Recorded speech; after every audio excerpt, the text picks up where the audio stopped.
if you, okay. We're going to stop the recording real quick. Hold on. Making sure I have all my screens. Can you guys see my screen? Mm-hmm. You can see. We see share the gallery. I apologize. Hold on 1 second.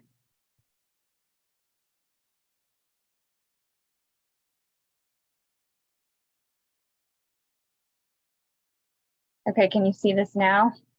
Mm-hmm. Okay, great. Alrighty, well, good afternoon, everyone. Thank you so much for joining today.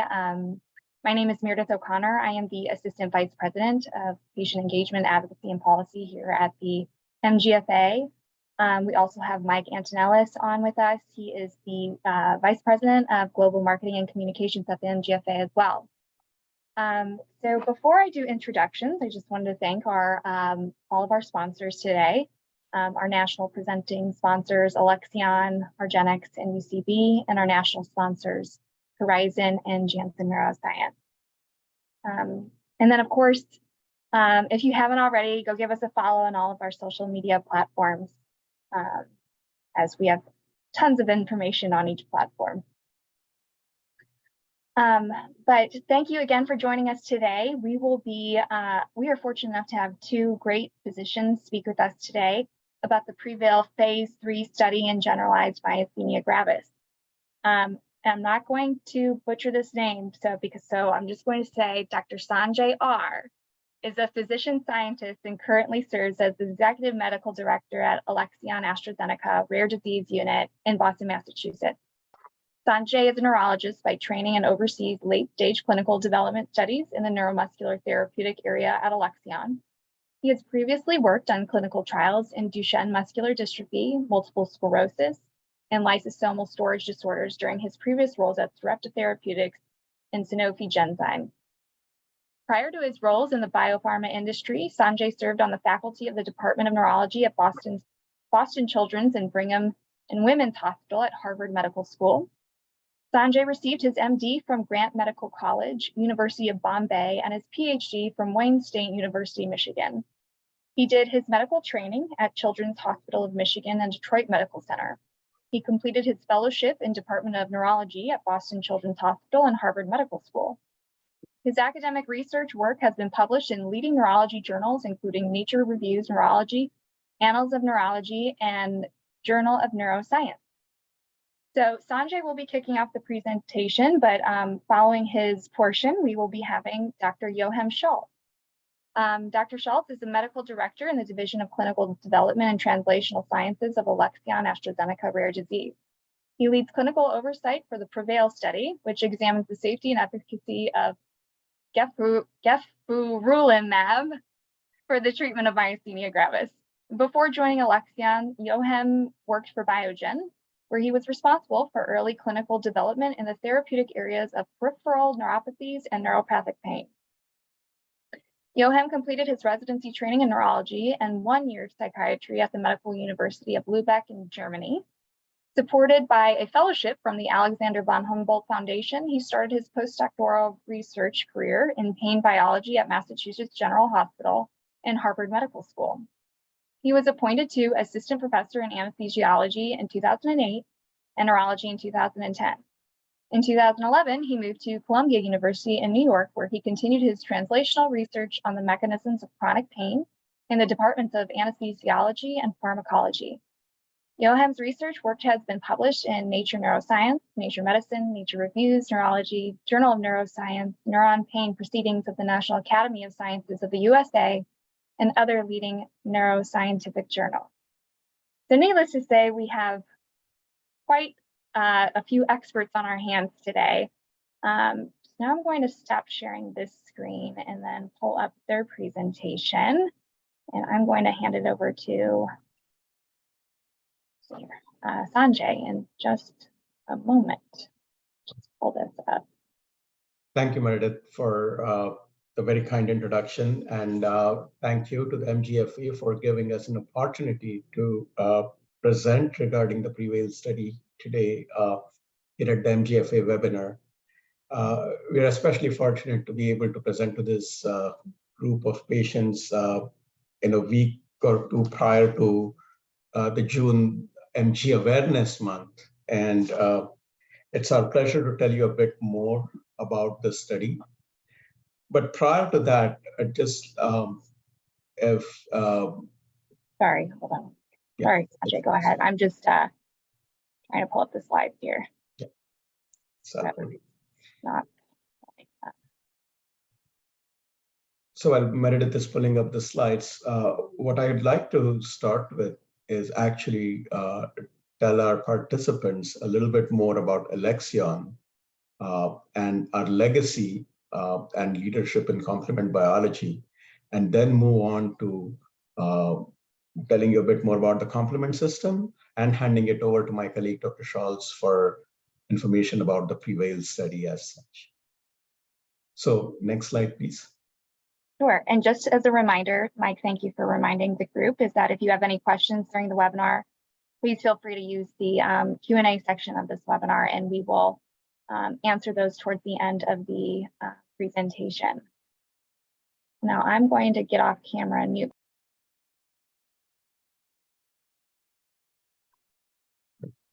Thank you. So I'll begin by just a brief introduction to the neurology therapeutic area and to Alexion in general. So Alexion, an AstraZeneca rare disease unit, is a company that has an esteemed tradition and our legacy in complement biology and leadership in complement biology. We are a patient-centric company that truly believes that our legacy will be measured in the families that we serve today and the generations that follow. And we aim to give our patients more than just a hope of treatment for their disease, but moreover, give them something to strive for and to give them a future. Alexion RDU has 4 core therapeutic areas, which we have mentioned on the slide here. We have products that are marketed in hematology, nephrology, neurology, as well as in metabolic disorders. And we strongly believe in serving our patients with these marketed products in various disease areas, including generalized myasthenia gravis, neuromyelitis optica spectrum disorder, in paroxysmal nocturnal hemoglobinuria, and autoimmune hemolytic uremic syndrome, which are part of our hematology and nephrology therapeutic area, as well as LAL-D and NF1, which are products, which we have products in for our metabolic disorders unit. We have more than 30 years of experience in complement biology. And if we go to the next slide, please, Meredith. I'd just like to mention that Alexion has been pioneering disease treatments with a commitment to treating complement-mediated disorders for more than 3 decades now. We currently have late-stage clinical trials, phase 2 and phase 3 and beyond. We have 17 plus clinical trials that we're currently running and have over 60,000 patient years of clinical trial experience with our products in complement-mediated disorders.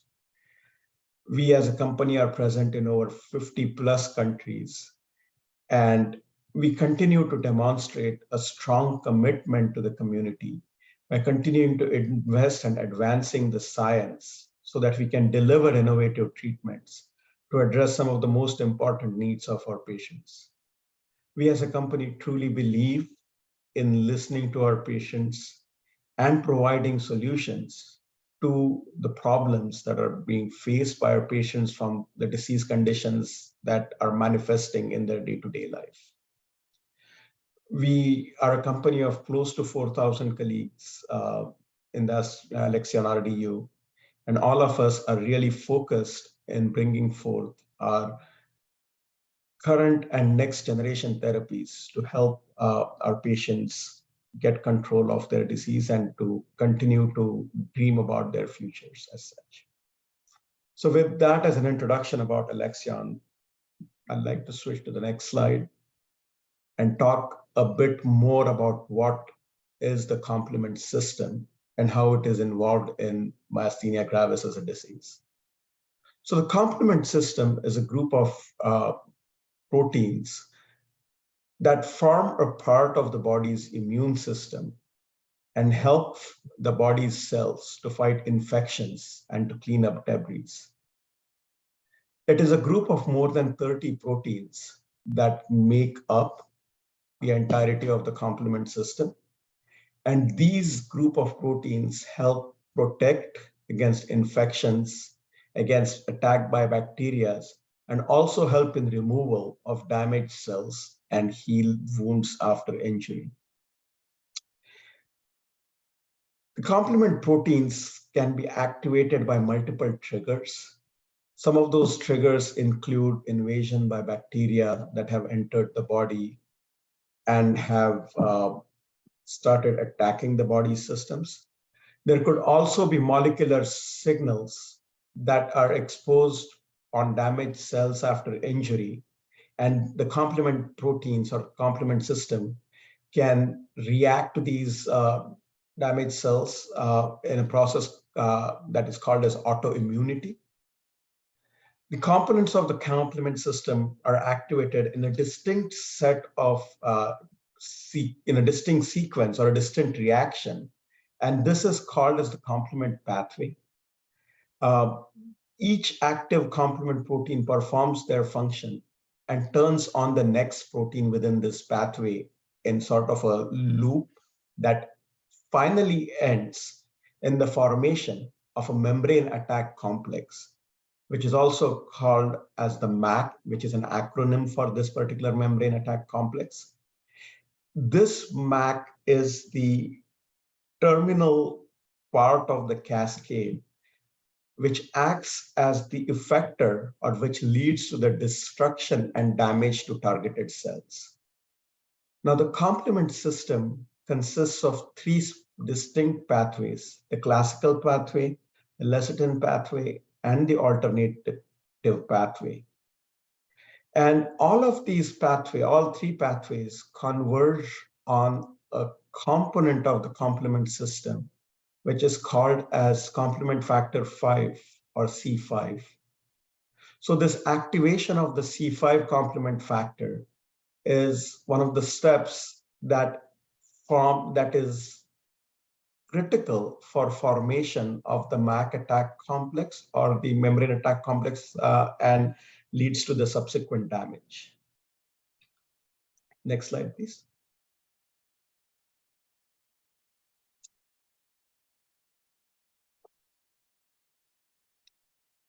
So now I'd like to talk a little bit more about how complement activation in myasthenia gravis can contribute to the disease symptoms.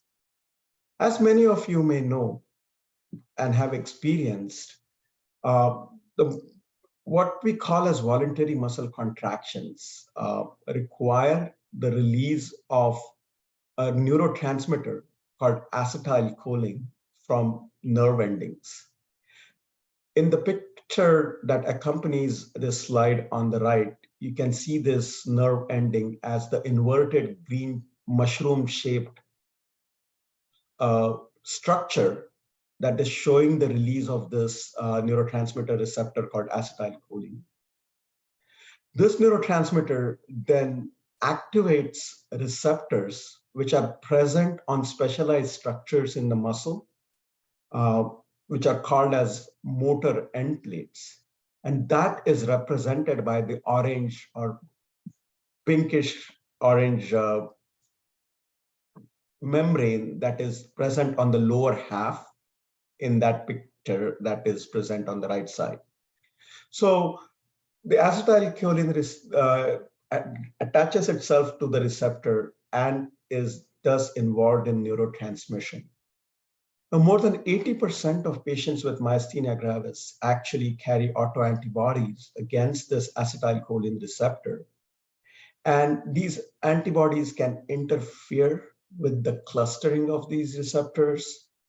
There are also other components of the structure, such as a muscle-specific kinase that can also have autoantibodies, but they are less common than patients who have autoantibodies to this acetylcholine receptor as such. The acetylcholine receptor autoantibodies can be deposited on the motor end plate and can eventually lead to the loss of these AChR or acetylcholine receptors and activation of the complement system, which leads to the formation of the membrane attack complex and eventually leads to structural changes on the muscle membrane, leads to damage to the motor end plate, and definitely results in the reduced efficiency of signal transmission from the nerve endings to the muscle.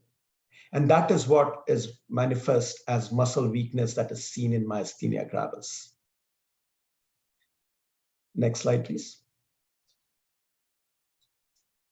So with that introduction, I think what I'd like to mention is that Alexion has previously studied the complement inhibitors in 2 previous trials with monoclonal antibodies directed against the C5, eculizumab and ravulizumab, which my colleague Joachim Scholz will be telling you a bit more about, and also telling you more about the Prevail study, which is a phase 3 study that has been initiated by Alexion to study the efficacy of our next generation C5 inhibitor in myasthenia gravis. So with that brief introduction, I'd like to hand over the microphone to Joachim, and I'll go on mute. Mm-hmm. Thank you, Sanjay. I'm happy to explain a little bit more of the background for the Prevail study and let you know how we are planning to investigate givrolimab or Alexion 1720. Right, this you can go to the next slide. As Dr. Rakhade has mentioned, givrolimab is following in the footsteps of 2 C5 inhibitors that Alexion has developed in the past couple of years. There's eculizumab, which is now known under the trade name Soliris, and ravulizumab, which is sold as Ultomiris. Those 2 molecules have been investigated in similar size studies, independent trials. For eculizumab, that was the REGAIN study. In this investigation, 125 patients with hard to treat myasthenia gravis were enrolled. All of these participants had autoantibodies against the acetylcholine receptor, which is required for this mechanism of action to work, as Dr. Rakhade has explained. And in that study, we found that patients who received the eculizumab treatment showed improvements 2 to 3 times more often than patients who received placebo. And importantly, that benefit was detected already in the first 4 weeks of treatment. Also important is the number of myasthenic crises that eculizumab helped prevent. These disease exacerbations that can be life-threatening were reported in 6, that is only 10% of the patients in the eculizumab group, compared to 15 patients, or almost a quarter, in the placebo group. So this was the first clear indication that a C5 inhibitor can be very effective in myasthenia gravis.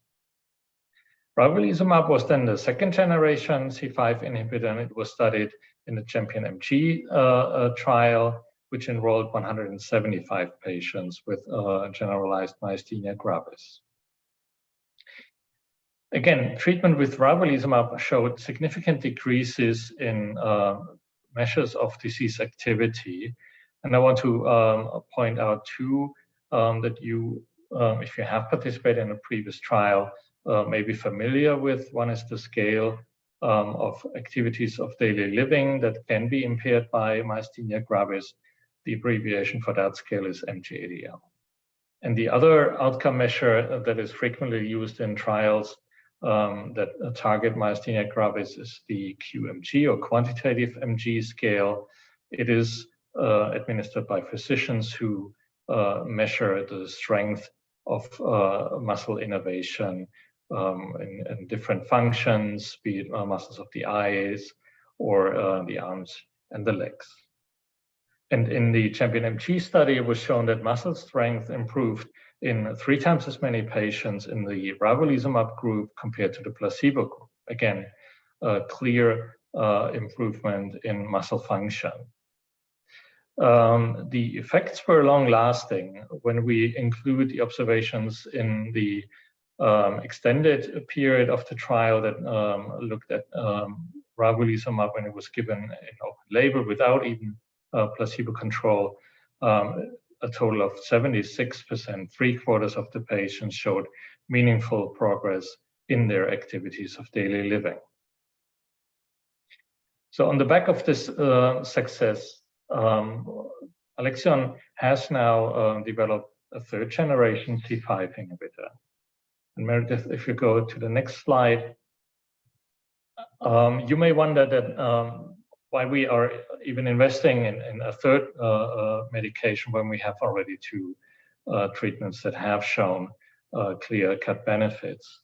And the reason is that we want to make these medications with an established mechanism of action more and more convenient for you, the patients, to use. So Soliris is given as an infusion, and it has to be administered every 2 weeks. Ultomiris has a longer half-life. It stays longer in the blood circulating.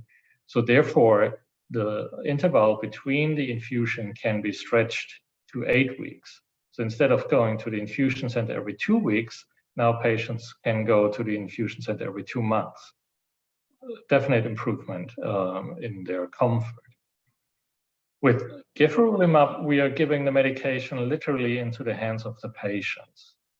Gefurulimab is a smaller molecule than the other 2 molecules, eculizumab and ravulizumab. So therefore, we can concentrate it in a small volume that fits into a syringe.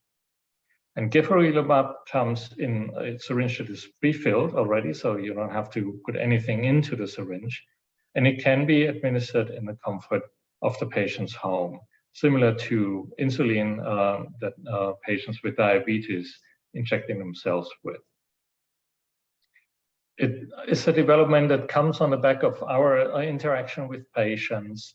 We continue to listen to them, and it was clear to us that such a treatment that provides an established, effective mode of treatment can now be delivered if the Prevail study shows equal success with greater autonomy for the patient and greater flexibility, because there will be no need to make appointments for infusions anymore. Next slide. The picture on the right-hand side is showing one of these pre-filled syringes and how it is administered. It's a quick injection. It takes only a few seconds. It is enough to administer the medication once a week. And depending on the body weight of the patient, it's 1 injection or 2. And those 2 injections, if they are necessary, then can be given right after each other. There's no need to wait. So it's on the same day, at the same time, weekly dosing intervals. Gefurulimab has been studied already in what we call a phase 1 study. That's a study that is performed in healthy volunteers. Those were adult persons who received different doses of gefurulimab, and across the doses that we have tested, including the one that we are now using in this study, it was shown that gefurulimab is safe and well tolerated. We did not have any serious adverse events. There were some injection site reactions, some reddening, but all of these injection site reactions resolved spontaneously, and they were not limiting the administration of the medication. I should emphasize, though, that at the moment, gefurulimab is not approved for any disease. It is a research product that can only be administered in a clinical trial. Next slide. Alexion is investing quite a bit of energy into this study. We want to finish it as early as possible. And to accomplish that goal, we are going around the world, opening study sites in pretty much like in 4 continents. In Northern America, it's the USA and Canada. In South America, we will have study sites in Argentina and Brazil. We will be present in many countries in Europe. And in Asia, we are opening study sites in Turkey, in Israel, in China, in Japan, South Korea, and Taiwan. Next slide. This schematic gives you an overview of the design of the study. There are 3 periods. It starts with the screening periods of up to 4 weeks. During that time, patients interested in participating in the study are examined. Usually that takes place only during 1 day. And we are also taking blood samples that we then send to laboratories to check on different parameters, including the presence of these antibodies against acetylcholine receptor that are required for gefurulimab to be effective. The next period is the period in which we test the safety and efficacy of gefurulimab against placebo. The placebo is a syringe that looks exactly the same as the syringe that contains gefurulimab. So neither you or the physician who is measuring safety and efficacy in the study will know in which treatment arm you are. We anticipate that 200 patients in the study will be sufficient to complete the trial. They will be assigned to these 2 treatment arms in the equal ratio. So there will be 100 patients receiving gefurulimab and 100 patients receiving placebo during that treatment period. It goes over 26 weeks. And after that part of the study, everybody will receive the study medication gefurulimab in a part that we call open label extension. So there's no placebo involved anymore. And that open label extension will last up to 105 weeks or a little bit over 2 years, depending on how fast gefurulimab can be approved for treatment and then also be released for commercial use. Next slide. There are certain criteria that need to be fulfilled so that patients can participate in this study. And as I mentioned, they will be assessed during the screening period.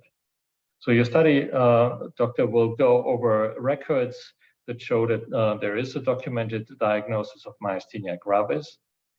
And we will take, as I mentioned, blood samples to check on the presence of these autoantibodies against the acetylcholine receptor. Without those antibodies, there will be no benefit from a medication like gefurulimab because these antibodies are catching complement proteins. And that's the mechanism of action for this molecule.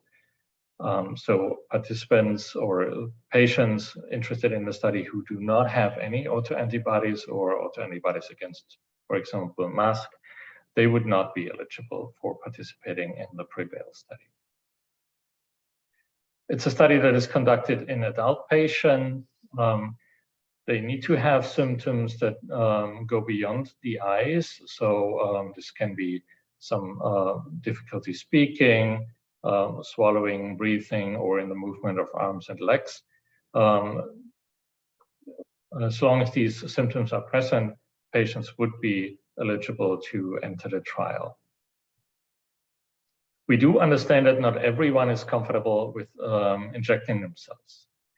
So we allow during the first couple of weeks in the trial that a caregiver, for example, a spouse, can join you during the study visits and receive training in the administration. The study is open to either the patient themselves injecting or a caregiver assisting with the injection, as long as the caregiver is reliably available to maintain the dosing in every week. That is important.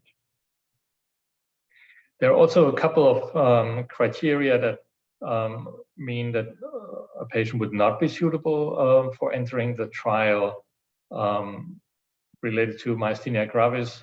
The most important ones are a fresh surgery of the thymus. So if that is not more than 12 months ago, then it wouldn't make sense to enter into this trial, because the body may still adjust after the surgery, and we need to have stable conditions for the start of the trial.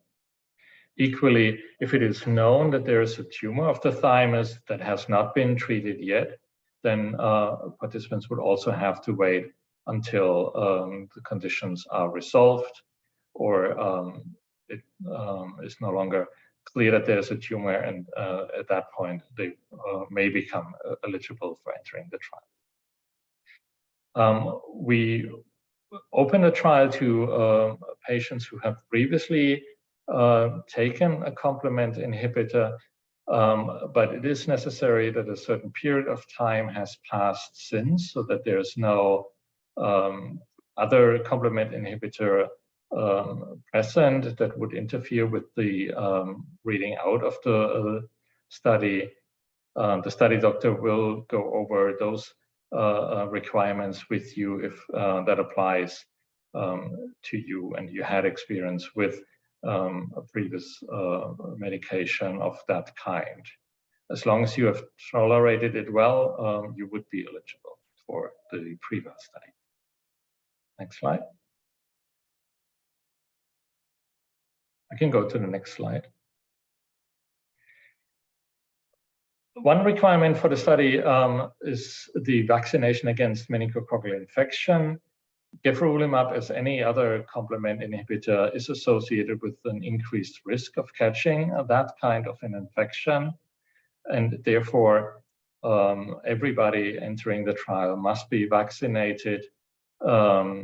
If the treatment starts less than 2 weeks after the first dose or the doses of the vaccines, then there will also be an antibiotic given after 2 weeks.